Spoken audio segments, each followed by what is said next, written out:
Hi everybody, just getting the camera set here. Hello, it's wonderful to be here. Hop on in. Oh, they've got some new features. Periscope is upgrading. Hi everybody, it's wonderful to see you all in our cyber format. Welcome to the class. I'm Manorama and this is Sanskrit Studies. Hi Padma Shri. Mwah. This is Sanskrit Studies and Luminous Soul Corner. Welcome, everybody. Today we're talking about Sanskrit and the code of the universe. It sounds so mystical, right? Beautiful day to you, darling. Ooh, hi, Anadi's here. Hi, everybody's joining in. So good to be with you guys. I feel like I have to fix this camera just a wee bit. Okay, so today we're talking about Sanskrit, the code of the universe. And I guess what we're really talking about is what that means to me and how come I make that statement, because I talk about how Sanskrit gives you access to the codes of the universe. So what does that mean to me? Well, underneath the grammar, you're learning about ways of living. You're learning about how to live in a way that is holistic. And holistic is what holistic means. It's a really important word, and I've recently been contemplating it a lot, but it has that meaning of it takes into account all the aspects of your life. So holistic is looking at your whole life, right? The kind of person you are, your background, your goals, your desires, how, if let's say you have an illness, it looks at what features in your whole life contributed to it and how you can bring yourself back into a place of ease rather than dis-ease as a way to, experience greater healing. And that's more holistic. So they would look at diet and lifestyle and your emotions and your relationships and your relationship with yourself, right? So Sanskrit is a holistic practice because as you engage it, it enters into all these aspects of your life. I wrote a blog this month. If you haven't checked it out, you can check it out at yoganonymous.com, or you should be receiving it in the newsletter. But I spoke about how Sanskrit and almonds have an effect on cancer. And how, it's a known fact about almonds, and in what way does Sanskrit affect cancer, and who hasn't been affected by cancer? Everybody's been affected, right? Because it's so rampant in our modern culture nowadays. So anything we can do to bring about less suffering in our lives or in the lives of others is the better for us. So how is Sanskrit a holistic practice? That's the first thing to understand. Sanskrit is a holistic practice. Yes, there's a grammatical piece and there's a sound blend piece and there are these beautiful mantras. But what happens is that if you look at the language, you're learning about a language and a culture of a people, but also what's coded in there are these very deep teachings. So I could have taken any Sanskrit book off my shelf. I took this one because it's the most popular. The Yoga Sutra of Patanjali. This is my teacher's translation. His name was Shri Brahmananda Saraswati. And so he gave a commentary and translation on Patanjali's Yoga Sutra. So you chant the sutra, and what happens is not only do you get the information of the sutra, but presumably in Sanskrit, when you say the sound, you get the experience of the sound. So if you chant the mantra or the sutra, well, I chose a different one for now, but let's say you choose, okay, here's a good one to choose. Vitarka badhane pratipaksha bhavanam. Vitarka badhane pratipaksha bhavanam. Right? So what does this sutra say? When the mind is disturbed by wrong thoughts or dark thoughts, what can you do? Well, it says the advice of Patanjali: ponder the opposite, ponder positive things, hold to constructive thoughts, and change your state, as it will. Don't just go further into the spiral of the negativity, but kind of spiral out and create more of that natural joyful uplift. So, okay, so you say the chant, Vitarka badhane pratipaksha bhavanam. Vitarka badhane pratipaksha bhavanam. This is Sutra 2.33. You could also look at 1.33. Okay, well, actually, that's a good thing to do. Let's just look at chapter 133, another famous sutra. So not only do you get the teaching in 2.32 that Patanjali is talking about, you get this advice, as it were, like, when you're feeling down, when you're having incorrect thoughts, when you're going into a deeper state of darkness, you want to ponder the opposite, but also it's like as you say the sound, you're presumably having that experience. So just by saying that, like let's say you're feeling in a down state today, you could simply say that sutra, and that action alone is already elevating you, because encoded in the mantra itself is the experience of it. And if you tend to be very skeptical, oops, this phone tends to slide because of the case. If you tend to be very skeptical, you're going to be kind of like, I don't know about that. But if you can be open and curious, you're going to start to feel a greater connection as you work with those yoga sutras, and a greater connection to that code that's underneath. And the way to access the code, lots of love to you too, so many hearts. The way to access the code is that openness. I was just teaching teleclass on the Bhagavad Gita, right? And we were talking about openness.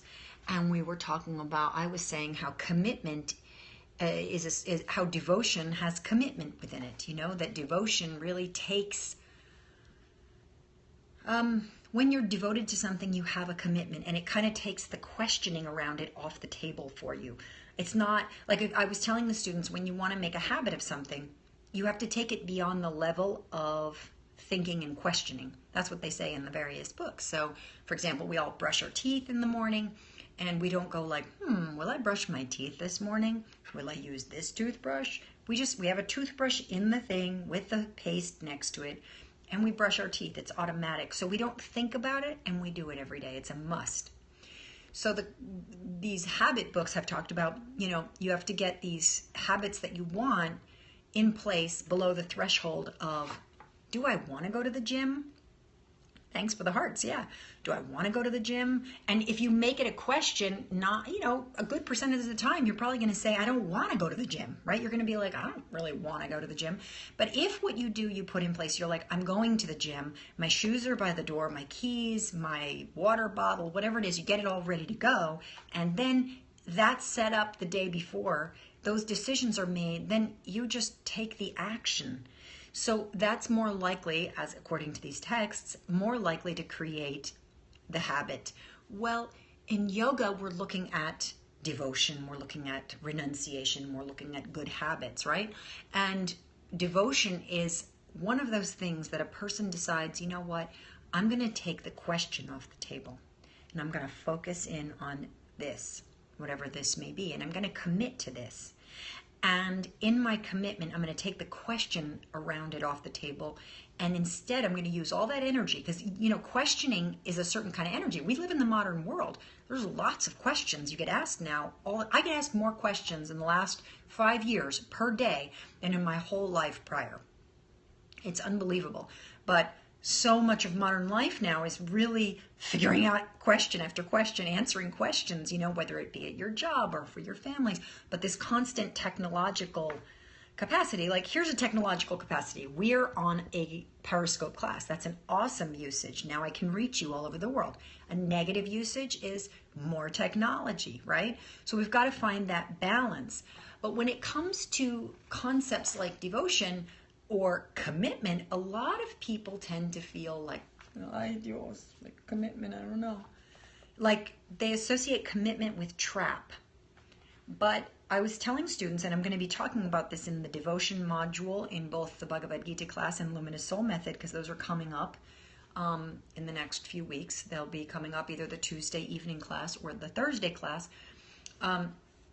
The focus is going to be on devotion, bhakti, as a pillar in Luminous Soul, as the sixth pillar.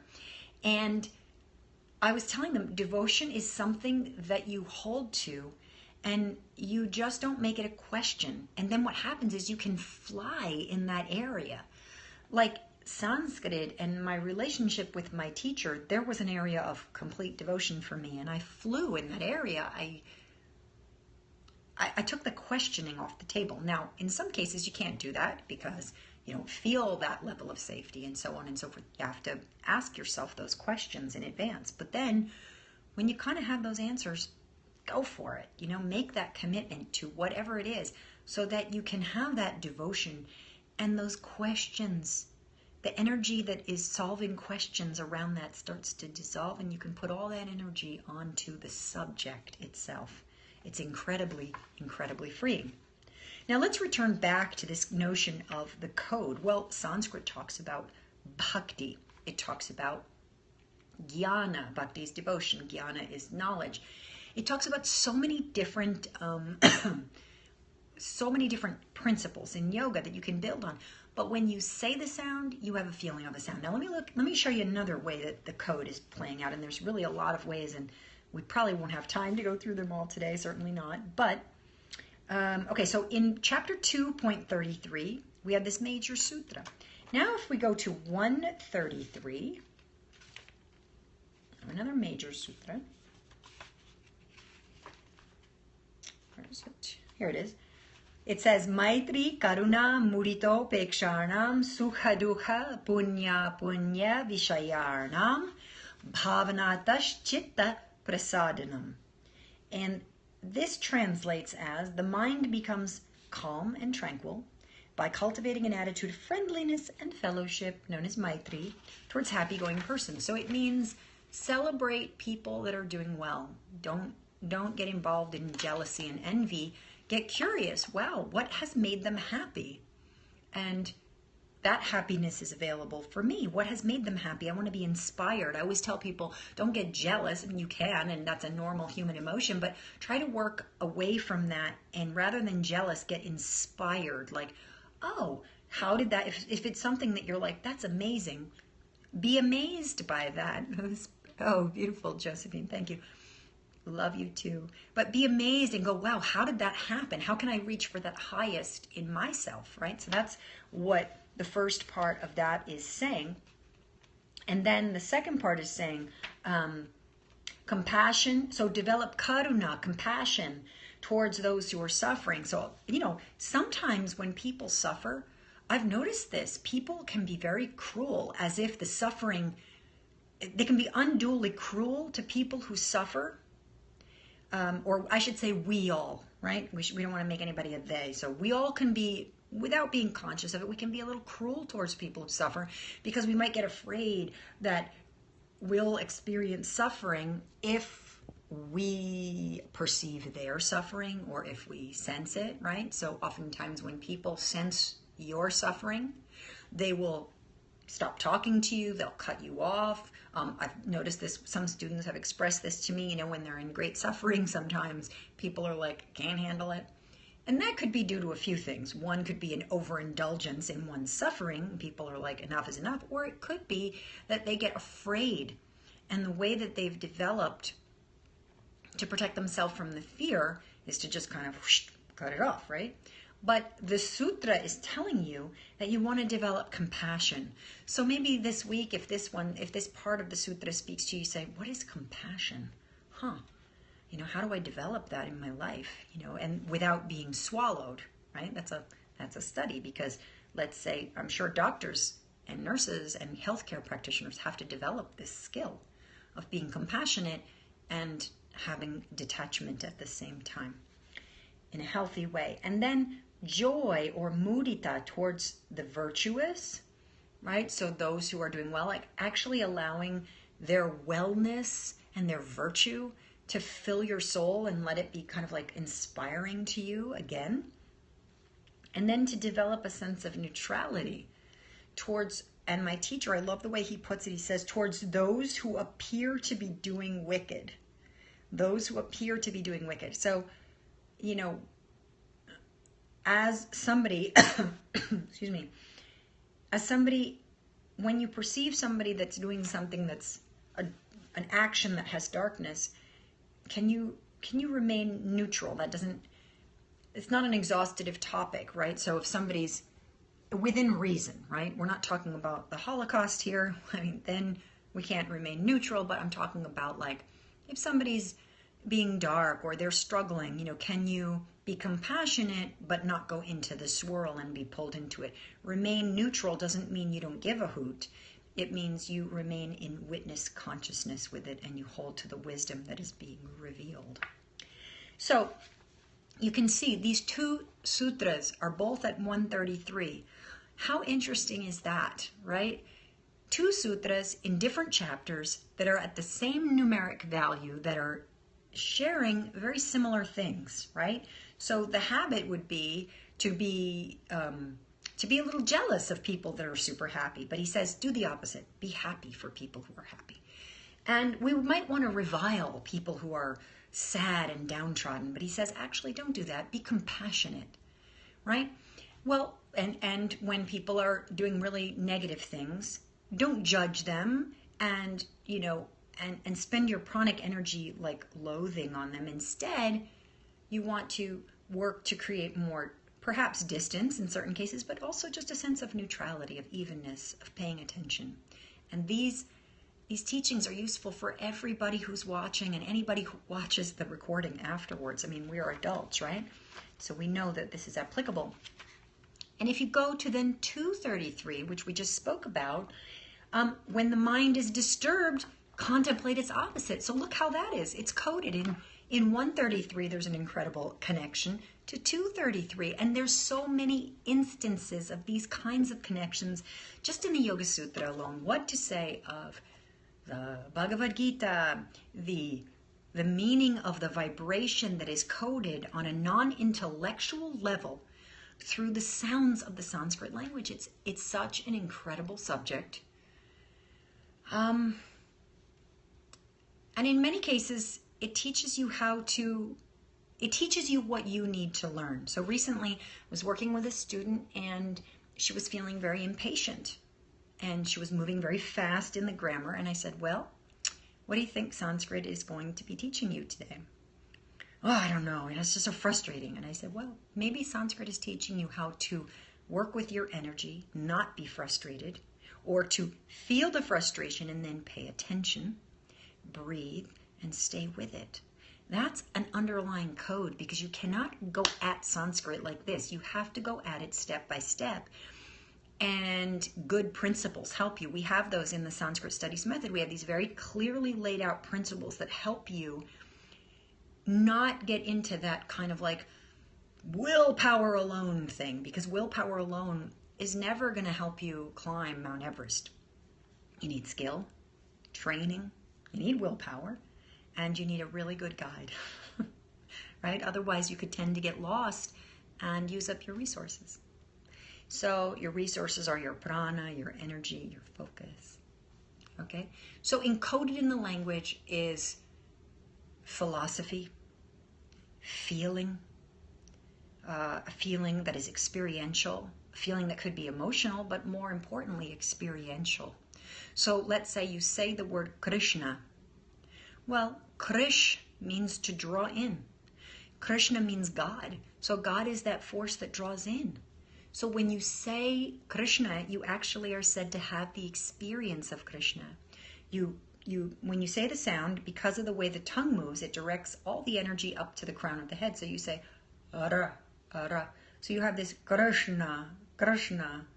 I'm exaggerating a little so you can see my mouth on the video, but it directs the energy here. When the energy is focused here, which is the crown of your head, you have the experience of greater awareness at the crown. Do the yogis talk about the crown of your head? Expanding and awakening the highest point in the body? Yes. And so you get a little taste of that. And that's what's coded and much more in just one word, which is Krishna or God. And there's many words for God. Deva and so many words. Let us not go down that road. That's a whole other Periscope session. So are there any questions? Let me see if you have questions based on some of the things that I have said. If you want to go deeper into your yogic practice, I highly recommend Sanskrit to you all. It's such a rich subject. going deeper into it. It has never given me less. It's always given me more. And what to say of chanting? We didn't even touch on the subject of chanting. When it comes to chanting, you actually activate the vibrational field more effectively, and then you really feel the vibration, not just in the crown of your head, although strongly there, in your whole face, your throat, which is the seat of communication, the heart, and then it becomes all over the body. Does the synchronization occur through all the four padas, Donna? We see various synchronizations. Sanskrit's never going to be so obvious, right? It's not going to be an obvious thing. It's not going to be every sutra matches everything like that. But I picked ones that have a particular correlation, and my understanding allows me to thread that through. So no, it's not going to be so obvious. It's going to require, like any good relationship, I'm just going to prop the camera up again. It's going to require that you spend time with it. But I totally encourage you to explore it, spend time with it, and especially being a Sanskrit student, and you just did the Sanskrit level 1 course, you're going to do it again this year. I invite you and I encourage you to explore the Yoga Sutra from that vantage point. And anybody who would like to. I'm going to have a sip of water. I have the most beautiful flowers sitting next to me. You want to see? Look at these flowers. Loco. And they smell so good. Lilies. Hey, sorry. I'm not good at managing the camera. Maybe I need a camera person. Okay, any other questions? Good at many things, not good at the camera. Questions, Iris, Padmashri, Ishwari?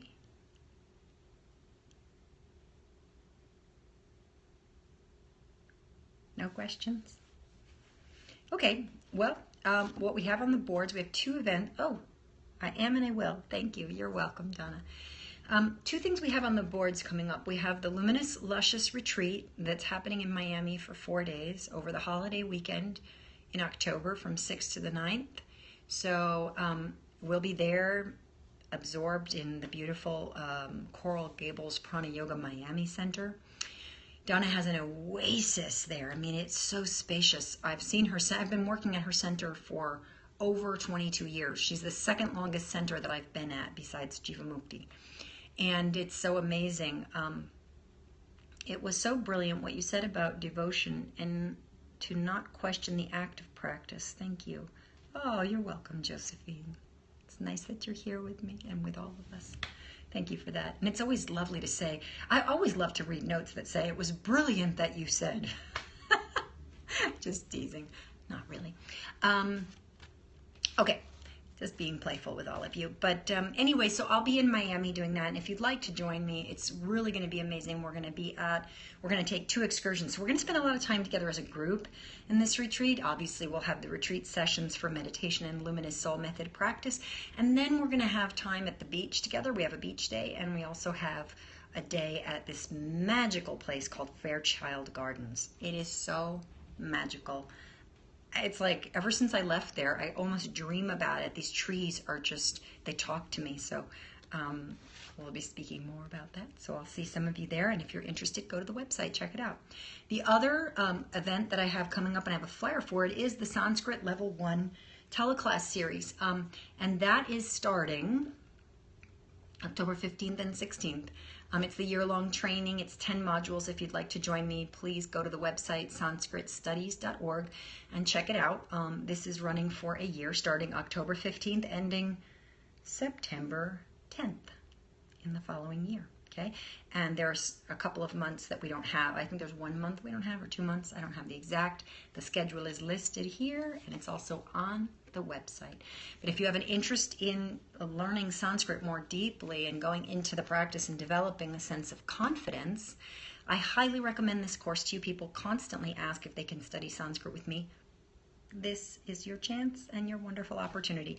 And we will not be running the level 1 next year. I'm not sure when that will be, the next one, but we have it happening this year. Likely there's only so many classes I can be in within 1 year. So probably that will be the level 2 next year. Okay, everybody, so those are it in terms of announcements. I'm going to check one more time. Are there any other questions?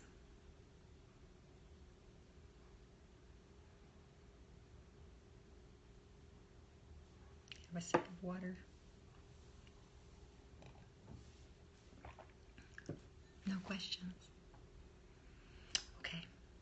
Keep practicing and, stay connected with your practice. It's so meaningful, not just for you, but for the world around you, because every bit of what you experience in yourself, you translate into the gardener that you meet and you're most welcome, everybody. The gardener, I don't know why I said gardener. I don't have a gardener, but the gardener that you meet, the deli man, the library, the metro, you translate that.